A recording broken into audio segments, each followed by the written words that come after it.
Welcome to MMO Grinder's Sidequest, where I take a look at closed betas, subscription trials, and simpler titles, giving you a quick first impression. The Battle Royale boom is taking off in spades, but lately it seems we're getting some genre spin-offs. And when a Nintendo Direct dropped an L-piece on the market by announcing Tetris 99, a free-to-play Battle Royale Tetris game exclusive to Nintendo Switch, a lot of people were taken aback. I'm just really waiting for all these goober hot takes with the title. Tetris 99, but I haven't played the other 98 Tetris games yet. As if we're acting like 99 is anywhere near a high enough number for the amount of Tetris games on the market. Regardless of its official title, most players just refer to this game as Tetris Battle Royale. Getting its start as a side project in a Russian science academy, Tetris has a long and fascinating history well documented by people who know what they're doing far better than I. It's a popularity so absolutely universal that it's the only game I know of that's available to play on wristwatch, keychain, and skyscraper, and is personally responsible for making a Russian folk song into a popular club remix. The game has legs is what I'm getting at. Even with that, seeing this title jump into the Battle Royale bandwagon will still likely seem like a late April Fool's joke, and possibly still will to the likely few who haven't heard about this yet. Graphics are Tetris. You know, the standard Tetraminos are here, simple and color-coded for ease of reference. Blue background to the central screen and a cluttered mess of rectangles will serve as your border, with plenty of flashing icons to distract you as much as they'll inform you. Same goes with the sound, a robotic voice letting you know how far along everyone is, as well as how well you're doing, while the standard Tetris theme blasts on endless loop in a remix.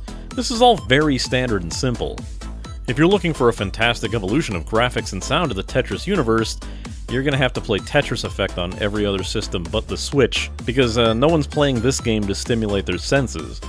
Nah, you're here to pwn noobs or whatever, so where are we dropping that T-piece, boys?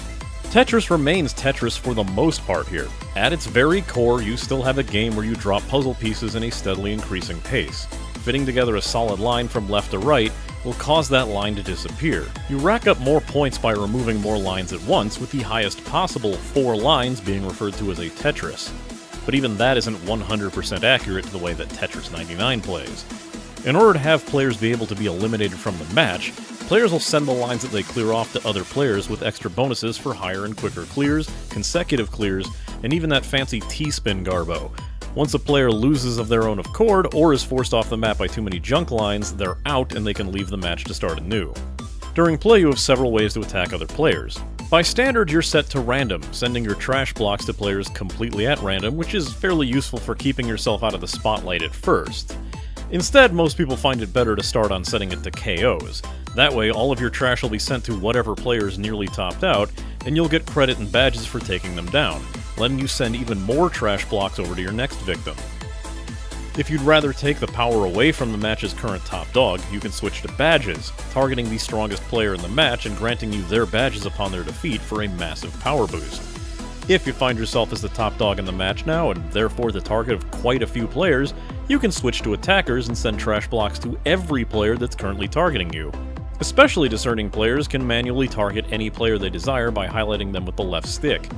This whole approach makes the battle system much more of a metagame than simply just playing Tetris the best, and plenty of the community players are already finding optimal strategies to best knock players out as quickly as possible. Some of the more recent strategies include focusing on setting up chains of T-spins and purposefully building a stack to near KO levels, only to recover quickly and clear the board when you start getting attackers. The game seems like it's already set up to include alternate modes of play, which I would very much like to see, because even the best players of Tetris in the world aren't very much into the battle system of Tetris, and would likely prefer a purely score-based Outlast system similar to how Tetris championships are held. Sure, it would be increasing the match time by a lot, but I think a mode like this could be a nice change of pace, and bring in even more players.